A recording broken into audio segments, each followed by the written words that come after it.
नमस्कार दोस्तों, फिर से बहुत बहुत स्वागत है आपका अपने YouTube चैनल लिटरेचर ज्ञान के अंदर। तो आज की वीडियो में मैं बात करूंगा एक एलिजाबेथन ट्रेजेडी डॉक्टर फॉस्टर्स की, जिसे लिखा था एलिजाबेथन एज के एक famous playwright Christopher Marlowe ने। दोस्तों, इस बुक का फुल टाइटल है the tragical history of the life and death of doctor Faustus, और इसको हम शॉर्ट फॉर्म में डॉक्टर फॉस्टर्स कहते हैं। दोस्तों, ये जो प्ले है डॉक्टर फॉस्टर्स, ये एलिजाबेथन एज का बहुत ही फेमस वर्क था। ये प्ले हमें बहुत कुछ सिखा जाता है, जो कि मैं आपको बाद में बताऊंगा। साथ ही कोशिश करूंगा कि बिल्कुल सिंपल लैंग्वेज में आपको समझाने की कोशिश करूं। तो चलिए शुरू करते हैं हमारी आज की कहानी डॉक्टर फॉस्टर्स। दोस्तों, हमारी कहानी की शुरुआत एक विद्वान जनरल स्कॉलर के साथ होती है, जिसका नाम होता है डॉक्टर फॉस्टर्स, जो कि विटेनबर्ग जर्मनी में रहता है। दोस्तों, एक दिन डॉक्टर फॉस्टर्स अपने घर में बैठा हुआ होता है और सोच रहा होता है कि मैंने इतनी पढ़ाई कर ली, इतना सारा ज्ञान प्राप्त कर लिया, अब मैं क्या करूं? क्या बाकी रह गया है पढ़ने को और समझने को? बहुत देर तक ऐसे ही सोचने के बाद वो फैसला करता है कि अब वो कुछ अलग चीज़ सीखेगा, यानी अब वो काला जादू सीखेगा, ब्लैक मैजिक। दोस्तों, उसके घर में एक उसका नौकर रहा करता था, जिसका नाम था वैगनर। वैगनर उसकी और उसके घर की देखभाल का काम किया करता था। डॉक्टर फॉस्टर्स वैगनर से कहता है कि तुम किसी ऐसे बंदे को जानते हो जो कि मुझे काला जादू सिखा सके। अब वैगनर दो बंदों को, जिनका नाम होता है वेल्डस और कॉर्नेलियस, इन दो बंदों को फॉस्टर्स के पास लेकर आता है काला जादू सिखाने के लिए, और उन दोनों को फॉस्टर्स से मिलवाता है और बताता है कि अब ये दोनों ही आपको काला जादू सिखाएंगे। अब दोस्तों, फॉस्टर्स अपना न्यू करियर शुरू करने वाला है एज अ ब्लैक मैजिशियन के रूप में। तभी दो एंजल आती हैं फॉस्टर्स के सामने। पहली एंजल होती है गुड एंजल और दूसरी होती है bad angel. Good angel fosters को बोलती है कि ये जो काम तुम कर रहे हो ना, ये बहुत गलत काम है, इसे जितनी जल्दी हो सके छोड़ दो। और इसी के साथ बैड एंजल कहती है कि तुम जो कर रहे हो वो बिल्कुल सही है, ऐसे ही लगे रहो और लाइफ की मौज लो। अब दोस्तों, जैसे कि वेल्डस और कॉर्नेलियस ये दोनों फॉस्टर्स को काला जादू सिखाने वाले हैं, तो जादू सिखाने से पहले उन्होंने फॉस्टर्स को कुछ काला जादू सीखने की किताबें दी। अब फॉस्टर्स बहुत एक्साइटेड है काला जादू सीखने के लिए और उन किताबों को पढ़ने के लिए, और साथ ही आत्माओं को अपने वश में करने के लिए। तब वो इन किताबों को पढ़ना शुरू करता है, और कुछ किताबें पढ़ने के बाद वो सोचता है कि क्यों ना थोड़ा सा जादू ट्राई किया जाए। फॉस्टर्स किताब में लिखा तंत्र मंत्र की हेल्प से बुरी आत्माओं को अपने पास बुलाने की कोशिश करता है। सबसे पहले फॉस्टर्स एक बुरे शैतान मेफिस्टोफेलिस की आत्मा को बुलाता है और कहता है कि तुम मेरे आदेश की पालना करो। लेकिन मेफिस्टोफेलिस साफ साफ जवाब दे देता है, मतलब इनकार कर देता है कि वो ऐसा बिल्कुल नहीं करेगा। वो बताता है कि लूसीफर के अलावा वो किसी का भी आदेश नहीं मानता। अब दोस्तों, ये लूसीफर कौन है? लूसीफर है शैतानों का राजा, मतलब सभी तरह के शैतान उसकी आज्ञा का पालन करते थे। अब दोस्तों, जैसा कि मेफिस्टोफेलिस फॉस्टर्स का हुक्म नहीं मानता, तो फॉस्टर्स उससे कहता है कि भले ही तुम मेरा आदेश ना मानो, लेकिन एक बार के लिए मैं तुम्हें ट्राई तो कर सकता हूँ ना, कि तुम्हें कुछ पता भी है या नहीं। तो फॉस्टर्स उससे पूछता है कि मुझे बताओ कि वो जगह कहाँ है जिसे लोग हेल यानी नरक कहते हैं।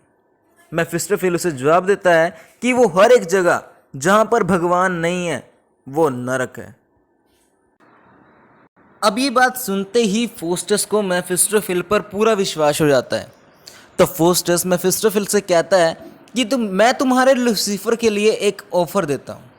तुम अपने लूसीफर के पास जाओ और मेरा ये ऑफ़र लेकर जाओ, और उन्हें कहो कि मैं डॉक्टर फॉस्टर्स अपनी उन्हें सोल दूंगा, मतलब उन्हें अपनी आत्मा दूंगा, लेकिन मेरी एक शर्त है कि लूसीफर मुझे 24 सालों के लिए अनलिमिटेड पावर और नॉलेज देगा, और तुम मेरे सर्वेंट बनकर रहोगे, मतलब वो मुझे तुम्हें एक सर्वेंट के रूप में देगा।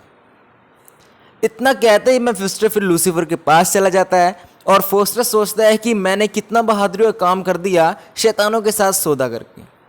अब दोस्तों, फॉस्टर्स का नौकर वैगनर बहुत सारे लोगों को फॉस्टर्स से मिलवाता था, जो कि उन्हें काला जादू सिखाने में माहिर होते थे। अब ये काला जादू सीखते सीखते एक बार के लिए फॉस्टर्स को महसूस होता है कि ये जो काम वो कर रहा है, ये क्या वो सही है? क्या उसे भगवान से माफ़ी मांग लेनी चाहिए? तभी हर बार की तरह उसके सामने दो एंजल, एक गुड एंजल और एक बैड एंजल आती है और फिर से उसे कहती है कि वो ऐसा ना करे। लेकिन फोस्टस तो तय कर लिया था कि अब वो अपने सोल को लूसीफर को देकर ही रहेगा और ये डील करके रहेगा। अब मेफिस्टोफेल फोस्टस के पास वापस आता है और कहता है कि लूसीफर ने कहा है कि अगर तुम्हें अपना ये गिफ्ट पाना है, मतलब ये जो तुमने डील की है कि 24 सालों के लिए पावर और नॉलेज दो, ये पाने के लिए तुम्हें अपने ब्लड से लूसीफर के एग्रीमेंट पे साइन करने पड़ेंगे। मतलब तुम अपने खून से इस एग्रीमेंट पर साइन करो, तब जाके ये डील पक्की फाइनल होगी। अब दोस्तों, जैसे कि फोस्टस अपने खून से उस एग्रीमेंट पर साइन करने के लिए जाता है तो उसका खून जम जाता है, जैसे कि वो भगवान का एक इशारा हो कि फोस्टस तुम ऐसा मत करो, ऐसा करने से तुम खुद को बहुत बड़ी मुश्किल में डाल लोगे। तभी मेफिस्टोफेल कहीं से गरम गरम कोयले मतलब कोल लाता है और फोस्टस का खून पिघलाता है। फोस्टस का खून पिघलता है, तब जाके वो एग्रीमेंट पर साइन करता है। अब जैसा कि डील पूरी तरह से पक्की हो गई थी और मेफिस्टोफेल भी फोस्टस का गुलाम बन गया था, तो फोस्टस मेफिस्टोफेल से एक वाइफ की मांग करता है। पर मेफिस्टोफेल ये कहकर साफ साफ मना कर देता है कि मैरिज एक पवित्र बंधन है, यानी होली सेरेमनी है, और इस मामले में वो बिल्कुल भी दखल नहीं देना चाहता। पर दोस्तों, मेफिस्टोफेल उसे नाराज नहीं कर सकता। वो फोस्टस को नॉलेज से जुड़ी कुछ किताबें देता है जिसमें एस्ट्रोनॉमी, स्टार्स, ट्रीज, प्लैनेट से जुड़ी बहुत सारी बातें होती हैं। तब फिर से फोस्टस को महसूस होता है कि क्या वो ये सब ठीक कर रहा है, क्या उसे भगवान से माफ़ी मांग लेनी चाहिए। तब फिर से वही गुड एंजल और बैड एंजल आती हैं, लेकिन हर बार की तरह वही होता है जो होता आ रहा था। फोस्टस वही करता है, यानी डिसाइड करता है कि वो माफ़ी नहीं मांगेगा। और दोस्तों, अब मेफिस्टोफेल फोस्टस को एस्ट्रोनॉमी यानी संसार से जुड़ी बहुत सारे सीक्रेट्स बताता है, लेकिन अचानक फोस्टस उससे पूछता है कि इस संसार को किसने बनाया है। लेकिन मेफिस्टोफेल ये बताने से साफ साफ मना कर देता है, क्योंकि वो एक डेविल यानी शैतान है और उसे पता है कि संसार को भगवान ने बनाया है। लेकिन वो अपने जुबान से भगवान का नाम लेना नहीं चाहता। इस बात को देखते हुए फिर से फोस्टस ये महसूस करता है कि क्या वो ये सब ठीक कर रहा है। तभी फिर से वही गुड एंजल और बैड एंजल आती हैं, और लेकिन हर बार की तरह जैसा हो रहा था, अब की बार ऐसा बिल्कुल नहीं होता। यानी फोस्टस ने सोचा कि अब वो ये सब छोड़ देगा और भगवान से माफ़ी मांग लेगा। लेकिन फोस्टस ही सोच ही रहा था, तभी शैतानों का राजा खुद लूसीफर वहाँ पर आ जाता है और उसे डील के बारे में बताता है जो उसने फोस्टस के साथ की थी। उससे याद दिलाता है कि तुमने जो मेरे साथ डील की थी वो भी है अभी। तो फोस्टस लूसीफर से कहता है कि हाँ हाँ मुझे पता है, डील है, मैं भूला नहीं हूँ, कोई बात नहीं, मैं ऐसा काम नहीं करूँगा। तो लूसीफर फोस्टस से कहता है कि गॉड या क्रिस्ट का नाम तुम्हें लेने की कोई ज़रूरत नहीं है। तो फोस्टस उससे विश्वास दिलाता है कि वो ऐसा कुछ नहीं करेगा। उसे भी उस डील का पता है, याद है लूसीफर के साथ जो उसने की थी। अब लूसीफर उसे एंटरटेनमेंट करने के लिए उसे एक बुक देता है जिसका नाम होता है 7 डेडली सिंस, और वहां से चला जाता है। अब मेफिस्टोफेल फोस्टस को अपनी उड़ने वाली गड्डी में बिठाकर संसार के सभी रहस्यों को दिखाने के लिए लेकर जाता है। पर जब वो दोनों घूमकर वापस आ रहे होते हैं तो लास्ट में जाकर वो रोम में उतरते हैं।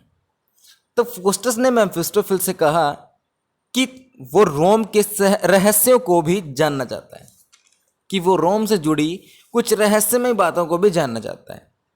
अब मेफिस्टोफेल उसे कहता है कि हम सब जगह घूमेंगे, पर पहले रोम के राजा पोप से तो मिल लें, उसे तो परेशान कर लें जो कि अपने चैम्बर में बैठा हुआ है। अब फोस्टस पोप के पास जाकर उसके साथ खूब हंसी मजाक करता है और फिर से वो दोनों वापस जर्मनी आ जाते हैं।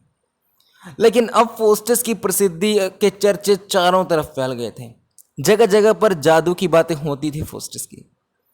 अब चार्ल्स फिफ्थ ने भी फोस्टस को अपने महल में इनवाइट किया ताकि वो भी उसका जादू देख सके। फोस्टस वहां पर गया और अपनी मैजिक स्किल दिखाई। सबको खूब मजा आया, पर वहां एक खड़े एक नाइट यानी सैनिक को उसका ये काला जादू पसंद नहीं आया। गुस्से गुस्से में फोस्टस उसके सिर पर एक बड़े सींग उगा देता है, जिसे देखकर फोस्टस उस पर खूब हंसता है। और ये कारनामा करके फोस्टस अब एक हॉर्स सेलर यानी घोड़ा बेचने वाले के पास पहुंचता है। वहां उसे एक घोड़ा खरीदने वाला व्यापारी मिलता है। वो उसके साथ भी मजाक करता है और वो उसे कहता है कि तुम घोड़े के ऊपर बैठ जाओ और पानी के ऊपर चलो। जैसे ही वो ऐसा करता है वो घोड़ा गायब कर देता है और तभी वो व्यापारी पानी में गिर जाता है। मतलब वो सबको परेशान सा करता है एक तरह का। तभी वैगनर यानी फोस्टस का नौकर उसे बताता है कि उसे ड्यूक ऑफ वैन होल्ट ने अपने महल में बुलाया है। अब फोस्टस वहां भी जाता है और अपनी मैजिक स्किल दिखाता है। तभी ड्यूक बोलता है कि मेरा अंगूर खाने का बहुत मन है। वह फोस्टस से कहता है कि क्या तुम अंगूर को मंगवा सकते। क्योंकि दोस्तों ये अंगूर का मौसम बिल्कुल नहीं था, मिड विंटर चल रहा था। फिर भी फोस्टस काला जादू की हेल्प से अंगूर मंगवा देता है, जिसे देखकर दरबारी और राजा खूब एंटरटेन होते हैं। ऐसे ही लोगों को खुश करते करते उसे पता ही नहीं चलता कि उसका एग्रीमेंट का टाइम यानी 24 साल पूरे होने वाले हैं। और अब दोस्तों फोस्टस अपनी पूरी जायदाद अपने नौकर वैगनर के नाम कर देता है। फोस्टस सोचा कि मैंने पूरी उम्र फोस्टस से बहुत कुछ काम करवाया है, वैगनर ने मेरी बहुत सेवा की है, तो उसका भी हक बनता है कुछ पाने का, उसे भी कुछ मिलना चाहिए। अब फोस्टस की मौत धीरे धीरे उसके पास आ रही थी, पर फिर भी वो लोगों को एंटरटेन करने में लगा था। फोस्टस के स्कॉलर यानी उसके फ्रेंड्स उसे कहते हैं कि तुम हेलन की आत्मा को बुलाओ। दोस्तों हेलन कौन थी? हेलन थी ग्रीस की एक बहुत खूबसूरत महिला। उनके कहने पर फोस्टस हेलन की स्पिरिट को मंगवा देता है, यानी हेलन की आत्मा को मंगवा देता है। अब दोस्तों एक ओल्ड मैन फोस्टस के सामने आता है और उसे कहते हैं कि फोस्टस अभी भी कुछ नहीं बिगड़ा है, जाओ और भगवान से माफ़ी मांग लो। फोस्टस उसकी बातों में आ जाता है और कहता है कि हाँ बाबा आप ठीक कर रहे हो। पर अचानक मेफिस्टोफेल वहाँ पर आता है और उसे कहता है कि गद्दार, अगर तुमने ऐसा कुछ भी किया तो मैं अभी खड़े खड़े तुम्हारी जान निकाल लूँगा। तो फोस्टस कहता है कि नहीं नहीं, मैं ऐसा कुछ नहीं कर रहा हूँ, ये बूढ़ा आदमी मेरा ध्यान भटका रहा है। अब फोस्टस मेफिस्टोफेल को कहता है कि तुम हेलन को मेरा लवर बना दो, ताकि मेरा ध्यान भटका रहे और मुझे याद ना आए कि मेरा एग्रीमेंट का टाइम पूरा होने वाला है। अब दोस्तों फोस्टस की डील का टाइम बहुत नज़दीक आ चुका था। परेशान फोस्टस को देखकर उसके फ्रेंड्स परेशानी का कारण पूछते हैं। तब वो उन्हें बताता है उस डील के बारे में जो कि उसने लूसीफर के साथ की थी। वो कहता है अपने फ्रेंड से कि अब सिर्फ 1 घंटा रह गया है उसकी मौत होने में।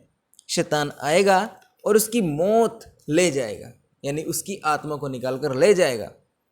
अब फोस्टस भागता हुआ ईश्वर के पास जाता है और माफ़ी की गुहार लगाता है। तब उसे पछतावा हो रहा था कि 24 साल उसने मज़े किए और अब 1 घंटा बचा है। अब वो माफ़ी मांग रहा है। वो गॉड से कहता है कि सिर्फ क्रिस्ट की एक बूंद उसे बचा सकती है क्रिस्ट के खून की। भगवान से मतलब वो सौदा करता है, परंतु अब बहुत देर हो चुकी थी। आधी रात में ही घड़ी अपने आप को रोक देती है और फोस्टस का टाइम पूरा हो जाता है। शैतान का झुंड आता है और उसकी आत्मा को निकाल कर ले जाता है। आखिर में फोस्टस ये प्रार्थना करता है कि उन काले जादू वाली किताबों को जला दिया जाए जो कि उसने पढ़ी थी, ताकि कोई और वो गलती ना करे जो कि फोस्टस ने की थी। अगली सुबह फोस्टस के फ्रेंड्स उसके कमरे में आते हैं और देखते हैं कि फोस्टस के लाश के टुकड़े टुकड़े पड़े होते हैं ज़मीन पर, जिन्हें वो अंतिम संस्कार के लिए इकट्ठा करते हैं और ले जाते हैं। और दोस्तों इसी के साथ ही प्ले हमारा ख़त्म हो जाता है। साथ ही प्ले जाते जाते हमें बहुत कुछ सिखा जाता है। दोस्तों हर एक इंसान के अंदर एक गुड एंजल और एक बैड एंजल होता है। जब भी आदमी कोई बुरा काम करने जाता है तो बैड एंजल उसको वो बुरा काम करने के लिए उकसाती है, लेकिन कहीं ना कहीं गुड एंजल उस काम को करने से रोकती है। ऐसे में हम क्या करते हैं कि बैड एंजल की बात को सुनते हैं और गुड एंजल की आवाज़ को दबा देते हैं। दोस्तों आज ये डॉक्टर फोस्टस हमें बहुत कुछ सिखा कर गया। उम्मीद करता हूँ कि आपको समझ आ गया होगा। साथ ही इस प्ले के क्वेश्चन का जो कि एग्ज़ाम में 14 से 16 मार्क्स का आता है, उसकी वीडियो मैंने बनाई हुई है हैंड रिटन नोट्स की, जिसका लिंक मैंने डिस्क्रिप्शन बॉक्स में दिया हुआ है। तो दोस्तों ये थी आपकी आज की वीडियो। फिर से मुलाकात होगी ऐसी ही वीडियो के साथ, तब तक देखते रहिए लिटरेचर ज्ञान।